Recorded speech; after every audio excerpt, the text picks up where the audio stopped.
Hare Krishna, welcome devotees to the Gita Daily session. Thanks for joining. So today we will be discussing shlokas 8.5 and 8.6.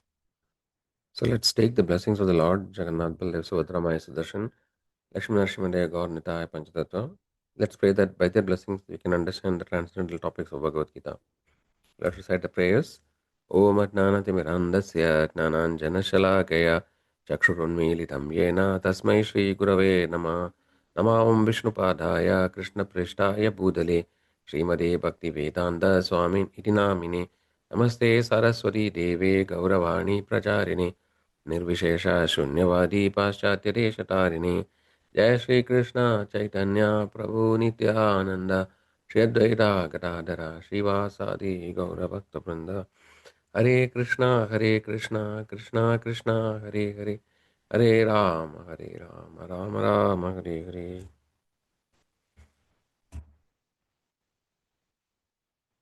So let's move on. So let's dedicate the session to His Divine Grace A.C. Bhaktivedanta Swami Srila Prabhupada, Founder Acharya of International Society for Krishna Consciousness, by whose mercy we are able to understand Bhagavad Gita and also able to apply it in a practical way in our day-to-day life. So let's thank Srila Prabhupada. Srila Prabhupada ki jai. So today we are moving to the chapter number 8. So last week we discussed the 7th chapter. I mean, yesterday we were discussing 7th chapter. So now we are coming to the 8th chapter. So we'll recite two shlokas today because they are mutually interconnected. So let's see the shloka. Andakale cha mameva smaran muktva kalevaram yaprayadi samadbhavam yadi nastyatra samshayah. And whoever at the end of his life quits his body, remembering me alone, at once attain my nature. Of this there is no doubt. Yam yam vabi smaran bhavam techatyante kalevaram tam tameveti kaunteya sadadat bhava bhavidaha. Whatever state of being one remembers when he quits his body, O son of Kundi, that state he will attain without fail. Let's see the word meaning for the first shloka. Antakale, at the end of life, cha also, ma, me, eva, certainly, smaran, remembering, muktva, quitting, kalevaram, the body, ya, he who, prayadi, goes, sa, he, madbhava, my nature, yadi, achieves, na, not, asti, there is, samshaya, doubt. Yam, whatever, vapi, at all, smaran, remembering, bhavam, nature, tejati, gives up, ande, at the end, kalevaram, this body, tam, similar, eva, certainly, edi, gets, kaunteya, O son of Kunti, sada, always, tat, that, bhava, state of being, bhavita, remembering. So today we are going to discuss a very, very important shloka of Bhagavad Gita. So every shloka is important that way, but in this shloka actually gives the crux of entire Bhagavad Gita, or we can say it is the formula which we need to understand from everything, like all the Vedic scriptures. What is the cream or essence that we need to understand from all the scriptures is provided in this shloka. So Krishna is mentioning. So this shloka, this chapter 8 is known as what is the name of this shloka? Chapter is known as attaining the supreme. Right. So basically, this formula gives how actually we can know what is the final formula by which actually we can get out of the cycle of birth and death. So that way, it's a very crucial, very important shloka. So if all of you can remember these two shlokas and by heart it and keep reciting it every day, then actually that will help us to always be on track. So what is the essence of all this Vedic knowledge? So it is given in this shloka. So we know that the Bhagavad Gita is considered the essence of Vedic knowledge. Right? We have seen in the beginning, Gita Upanishad, no, it is like the cream of the milk of Vedic scriptures. And Arjuna is like a calf who is taking this milk, and Krishna is actually a milkman who is giving the knowledge. So Krishna is extracting the essence of all the Vedic scriptures, and Arjuna is actually taking that knowledge. So we also get the same knowledge by reading Bhagavad Gita. So the essence, and then if you see the essence of Bhagavad Gita, like what is the essence? The one single point that we need to understand from Bhagavad Gita. This is very important shloka from that perspective. So we'll recite it one more time. Andakale cha mameva smaran muktva kalevaram yaprayadi samadbhavam yadi nastyatra samshayah yam vapi smaran bhavam techattante kalevaram tam tameveti kaunteya sadadat bhava bhavida. So there are 2 points here actually. The first shloka says that whoever remembers the Lord at the time of death, he will attain Lord's abode or attain Lord. Right? This is the first sloka. And second sloka is reiterating the same point. He's saying, is clarifying that whatever consciousness, state of consciousness a person quits his body, accordingly he attains that particular state, or accordingly he gets a different next body. So let us go into more detail about this sloka. What are the key points that we can understand from this sloka? So, so this chapter, so we have seen that from seventh chapter onwards, Krishna is actually providing Arjuna the topmost knowledge or the highest process by which Lord can be attained, which is the devotional service to the Lord or bhakti. And the current chapter is known as attaining the supreme. So, how to attain the supreme? So, this is the essence of or the topic of eighth chapter, and the 8.5 and 8.6. We are discussing. So, this actually concept is known as Ante Narayana Smriti. Ante Narayana Smriti means at the time of death. Anda means death or end of this life, right? Narayana Smriti, remembering the Lord. So this is the essence, crux. So we'll see what are the key points. So Ma Meva Smaran. So Krishna is saying Ma Meva Smaran. So only remember only me. Whoever remembers only me, right? Krishna alone. And here also again that old point comes back. Mam. So Krishna is actually referring to himself. So Krishna, the supreme absolute truth, is a person. It is not light or something. So Krishna is saying that whoever remembers me, Krishna is a person and he is talking to Arjuna. So it is very clear that the ultimate absolute truth is actually Supreme Lord Krishna, right? Shama Sundar Krishna, who is actually Swayam Bhagavan. So he actually is saying that whoever able to remember me at the time of death, right? Like that. So exclusive devotion, Ananya Bhakti. So that means Mameva means there is there should not be any mixture in the devotion. No, it should be pure devotion without any expectation. It is known as Ananya Bhakti. So this can be achieved only by steady practice. Mad Bhavimadi. So who will attain my nature, right? My abode. So that's actually Krishna is mentioning. And saying that Nastyatra Samshaya. So there should not be any doubt. So this is very crucial. Again, so no, we very rarely see Krishna actually emphasizing like this. So normally he states the point, and then with that actually, it is clear. But here Krishna is saying that somebody who is reading, they may have a doubt whether it is true, how it is possible, just by remembering, the Lord, we can attain the highest perfection. So Krishna is saying that Nastyatra Samshaya. There should not be any doubt about this. So what is the essence of this? What we have to understand is that uh, how the Acharya says that the entire life is like a preparation, and the death is the final exam, right? So all that actually we cultivate in our life throughout the life, that actually is carried in as impressions in our mind, not only in this life, no, many lifetimes, past lifetimes, all of them is accumulated as impressions or vasanas or tendencies. So all that we do every day in our life, right? This is all culminates actually in the final consciousness, state of consciousness at the time of death. So throughout the body we cultivate, various habits, various desires, various activities we perform, many sinful activities we do, or many pious activities we may perform. So all of them actually builds the consciousness throughout our life. So this is like preparing, and then finally it will be tested finally at the point of death. At the point of death, what is the state of mind or consciousness that we achieved by all our practice, in this life and all our previous life? Actually, that actually will determines what you will be able to remember or what is the state of mind at the time of death.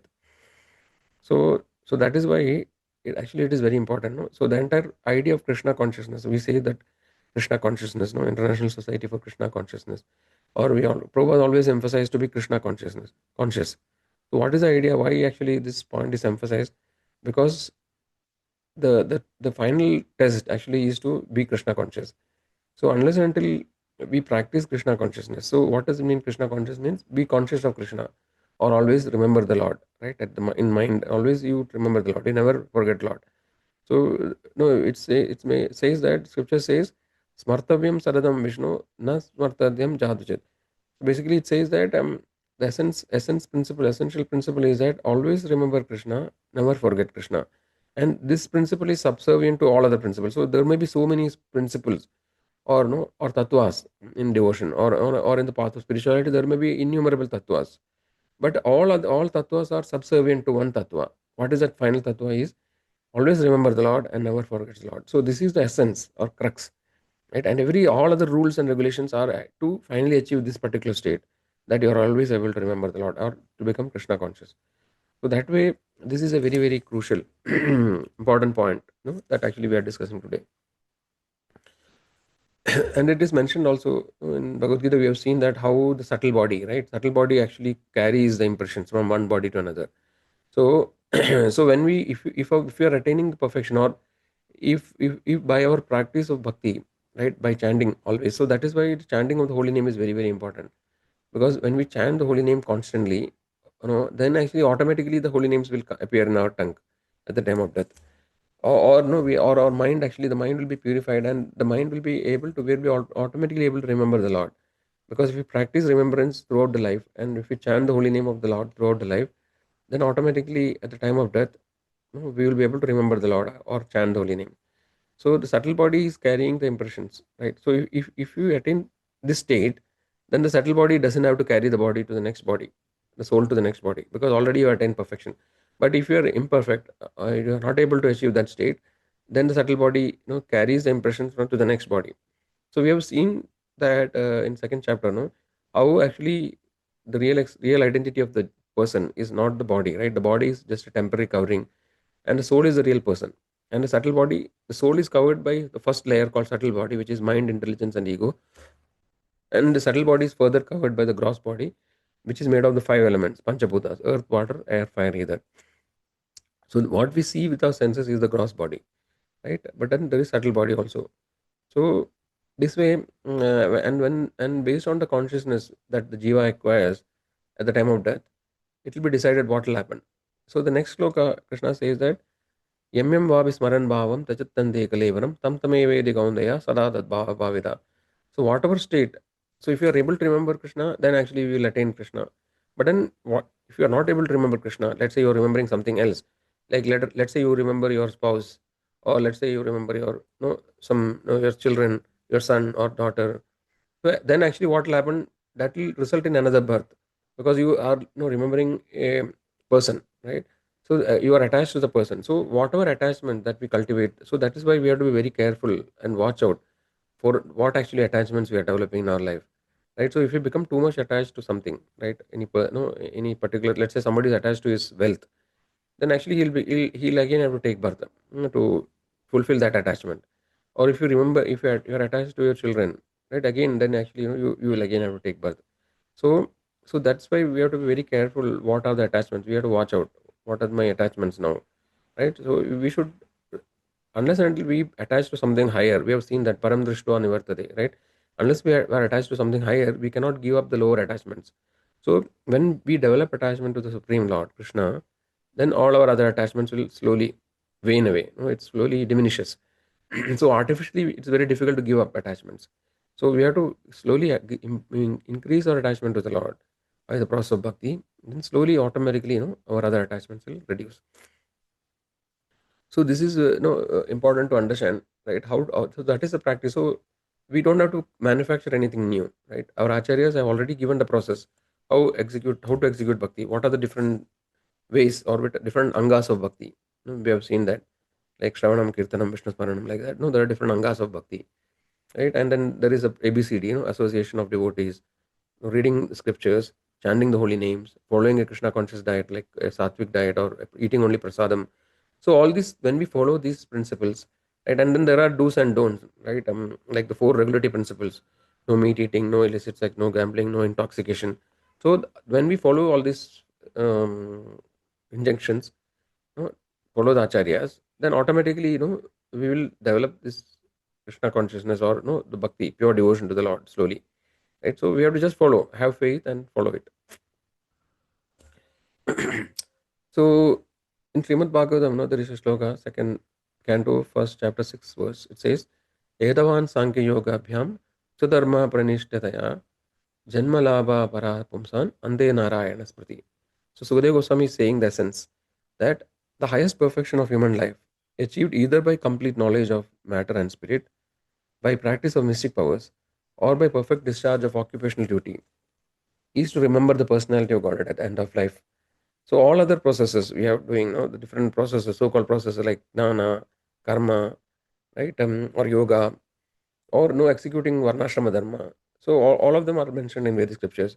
But the essence of, but the purpose of doing all of them is to finally come to the stage where actually you are able to remember the Lord. No, this is the whole point. No, this is the crux of all the Vedic knowledge.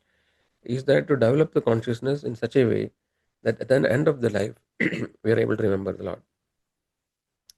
So some people may think that okay, no, okay, no, Krishna is asking to remember at the end of the life, right? So let me enjoy now. No? So when the death comes, and at that time I will practice, maybe the last few days, or no, or I'll just I'll take a photo of Krishna, and I shoot myself with a gun, and so like that people will have different ideas in Kali Yuga. But we have to understand that Krishna actually he cannot be cheated because he is the supreme Lord. He is situated in your heart as Paramatma, and he is guiding you at every point of life. So the jiva is not independent in one way. Jiva has a small, minute independence to actually decide whether he has to follow, surrender to Maya or Krishna. But otherwise, he doesn't have any freedom. So Paramatma actually is controlling. We have seen that is Anumanta and Upadrashta. So Paramatma is always watching the jiva, and he is Upadrashta. Anumanta means he is permitter. Without permission of Paramatma, jiva can't even lift his hand, right? And also Krishna says, Matta Smriti Jnanam Apohanam cha. So 15:15 we say, right? Vedesha sarve rahameva vedyo vedantakat veda videya. No, so Matta Smriti Jnanam Apohanam means Krishna says that the knowledge and remembrance comes from me, right? So unless until the Lord actually permits you to remember Him, we cannot remember the Lord at the time of death, right? And so there is no way that artificially we can remember Him. And also Krishna says that He is reciprocates with His devotee, right? Krishna says that the Lord sees our sin, He is merciful, right? So the other point is that, let's say I practice bhakti throughout my life to the extent whatever is possible, but somehow or other I am not able to remember Krishna at the time of death. Like let's say I became sick and I am in coma, I lost my consciousness, or I suddenly died in an accident. So these possibilities all exist. So Krishna here also the Acharya says the Lord actually is very merciful. He is not just waiting for an opportunity, to punish you. It's not like that. He's merciful. So on the contrary, he's waiting for any chance to somehow pull you back, somehow take you back. So Lord actually sees the sincerity and practice of the devotee. He is known as Bhava Grahi Janardana. So he's seeing the desire or what is there in the heart. He is not only seeing your external behavior. He's seeing your consciousness or what actually is your bhava or what is your state of mind. Right? So Krishna says in 4.11 Bhagavad Gita, Ye yada mam prabhadyante tam sadaiva bhajamiham mama martavanu martante manushya partha sarvasa. So ye yada mam prabhadyante. We have seen this already discussed this shloka. Krishna says that the Lord reciprocates according to our behavior or our surrender. Right? So when we make one step towards the Lord makes 100 steps towards us. So he is just waiting or always eager to help us if we just turn towards him. So, and Krishna says that Ananyas Chintayanto Mam Ye Jana Paryupasate Tesham Nityabhyuktanam Yoga Kshemam Mahamyaham. So this Krishna is saying that Ananyas Chintayanto Mam. So one who is performing Ananya Bhakti, he is always remembering the Lord sincerely. Ye Jana Paryupasate, who is worshipping me, Tesham Nityabhyuktanam. For that person, I always Yoga Kshemam Mahamyaham. I always ensure his Yoga Kshema. So this Yoga Kshema Mahamyaham means I lack what they carry. I lack what they have and I preserve what they have. So this means that Krishna actually, due to some reason, if a sincere devotee is not able to remember God directly, then actually the Lord will do everything that is necessary, right? So it is mentioned that is for such a devotee, if the Lord is not able to remember the Lord will remember the devotee because whatever actually Lord is so much pleased by small devotion service. Krishna is only expecting small things from us. He is saying, Patram Pushpam Phalam Toyam Yomi Bhaktya Prayachari. Tadavam Bhakti Upahardam Ashnami Prayadatmana. What does it mean? Even if you offer a leaf, a flower, right? Patram, Pushpam, Phalam, fruit, or water, then also Lord is pleased. So you can imagine one who is performing bhakti throughout his life, how will Lord forget that person? Right? So the Lord actually will remember him. And another point is that what we externally see is not everything. So externally we may see that think that a person is in coma, right? But then actually the soul is still active and the subtle body is also still active. Only the gross body is not functioning. Maybe his brain is not working properly. right? But then his subtle body is still there, and we have seen that the subtle body actually, the mind is part of the subtle body. So externally, it may appear that the person is unconscious, but then the subtle body is still having the impressions, right? And we have seen that the near-death experience and out-of-body experience scenarios we discussed in the second chapter. That people have explained that people who had out-of-body experience, they could see everything which is happening. In the, let's say somebody is in the operation theater and he had an out-of-body experience. It was mentioned that later when they regained consciousness, that person, like, he was able to explain what actually went through. So there are some things which is beyond our perception. But in any case, right, even if somebody is not able to remember the Lord, actually the Lord remembers. And also the other point is that we cannot artificially remember the Lord. Right, throughout the life we enjoy majamasti, right, and think that okay, in last moment I will remember the Lord. That also will not work, because the Lord actually as Paramatma is guiding, or is controlling, or is sanctioning everything. But then coming back to the key point, what actually we have to understand is that the essence of all the Vedic scriptures, right? The final most important sutra or the tattva is that Ande Narayana Smriti, is that somehow or other we should practice in our life, throughout our life, in such a way, that we practice bhakti, and chanting the holy names, remembering the Lord, reading scriptures. All these activities is for the final point, is to is to facilitate us in the final moment of death to remember the Lord and chant His holy name. Okay, so we'll quickly see recap two stories we have discussed in the past, which is related to this context. So the first shloka which says that whatever whoever remembers the Lord, he actually will attain Him. So for this we can remember the story of Ajamila. Right, we have seen the Ajamila's story, that how he was a pious Brahmana, right, born into Brahmana family, and he executed devotional service in his childhood. But then in the youth, actually, he fall down his path from his path, no, and he did all sinful activities. And he had a and he was so much attached to his prostitute. No, he married a prostitute. He abandoned his family, and he did so many sinful activities. And at a very old age, he had a small child called, and somehow or other, because of his sukriti, Lord actually arranged him to name the son as Narayan. But though he left all his spiritual activities, he was too much attached to the child. So at the moment of death, like he was 88 years, he was about to die. Somehow or other, due to his attachment, because the Yamadutas came, because he was so sinful. And but because he was attached to his child, and when he saw Yamadutas, he became very fearful, and he loudly chanted Narayana, Narayana, like that. No, it was actually, though he was intending to call his child, because he uttered the holy name of Lord, immediately Vishnu Dutas appeared, and actually they freed him from the Yamadutas. So this is a example or illustration, the point that whoever actually, even if you are unknowingly, you uttered the holy name of the Lord, actually it will have its results, right? So there are more nuances or different aspects to this particular topic, which today we cannot discuss. Maybe we'll try to discuss some other days. But then essence is that the first point, first slokas, is proved actually by this incidence of Achamila, who chanted the holy name of the Lord at the time of death. Right. And second incidence is that whatever state you quit your body, you attain that state. So for that, the story of Bharat Maharaj we have seen. Right, how Bharat Maharaj was a great emperor. No, and we know that Bharatvarsha is named after him. And so Bharat Maharaj actually, according to the Varnashrama principle, he enjoyed his life throughout, as a king, right? And but he dutifully ruled the kingdom. But when he became old, he renounced the kingdom, handed over to his followers, and he went to the forest to attain to observe penance and austerities. So he followed a spiritual path, and he was almost came to the stage of attaining perfection. But at that time, somehow or other, due to misfortune, he got attached to a deer. No, he adopted a deer, small deer, and he take care of it. And somehow or other, at the moment of death, he actually remembered the deer because of the attachment, right? And what happened? Bharat Maharaj actually has to take a body of a deer. Next life, he became a deer, right? And but somehow, because of mercy of Lord, even in deer's body, he was able to remember his past life. And in the next body, he got the body of Bharat, Jarad Bharat, right? And in that life, he attained perfection. So this story actually warns us that even a small mistake in the path of devotion actually can lead to problem, right? So what we have to sometimes understand that Lord actually performs some various pastimes just to illustrate. So many of these pastimes are performed by his devotees, right? And sometimes he shows extraordinary pastimes just to illustrate a point.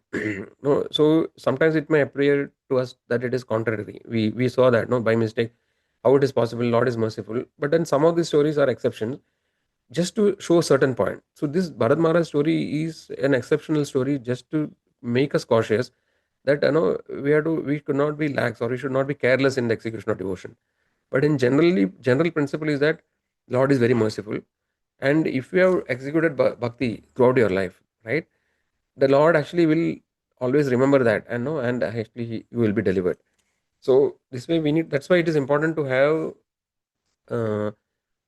We need to take help of a spiritual master or a guru, because sometimes the various aspects of devotional service of the scriptures, are sometimes it may be bewildering. Unless and until we take the help of a spiritual master who is learned in this, we may get confused. So that's why Acharya's commentary we follow, right? Okay, so I think we come to the end of today's time. So what are the practical points we can take from today's discussion? Is that the life is like a preparation. The entire life is like a preparation, and death is the final exam.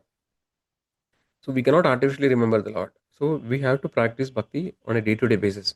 So we have to do right from day one, because we don't. Again, the important point is that no, we don't know. So we may think that when we become old, I'll practice very seriously, but it is not necessary. That we have to become old to die. Right? Any moment death is there.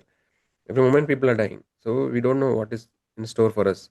So we have to consider that this may be the last day. Every day we think that this is my last, could be the last day. So accordingly, take very seriously the process of bhakti, right, and practice the devotional service, right. Yeah. So cultivate habits. Watch out our desires. Watch out our thoughts. Accordingly, act. In the family, actually, we should create an environment, that Lord is at center. We should have a definitely puja room or altar, right? Every day we should worship the Lord. Always, whatever is happening in our life, we should tell the Lord. Whatever difficulties, happiness, everything we share with the Lord. Consider the Lord as part of our family, right? Accordingly, all our family members should be aligned.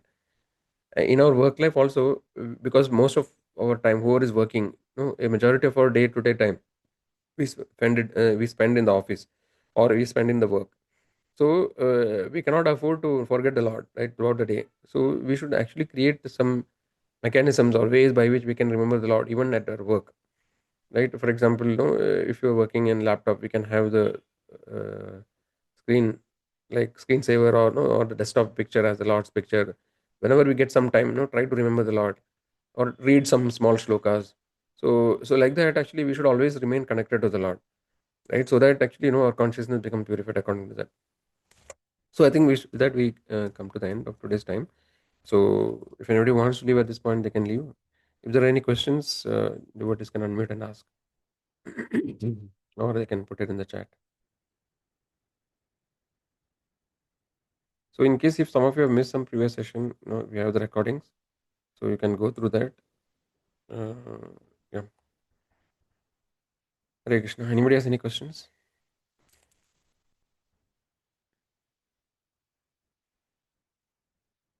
Okay, no questions. Then I think we'll end here. If in case if you want to separately, call or talk to me, that also is fine. So thanks all devotees for joining. So we'll meet again tomorrow. Tomorrow, yeah. Tomorrow is Sunday. So we'll meet on Monday actually. Yeah. Next Monday we'll continue our discussion. So thank you again. Hare Krishna, Krishna Krishna, Hare Hare, Hare Ram, Ram Ram, Hare Hare.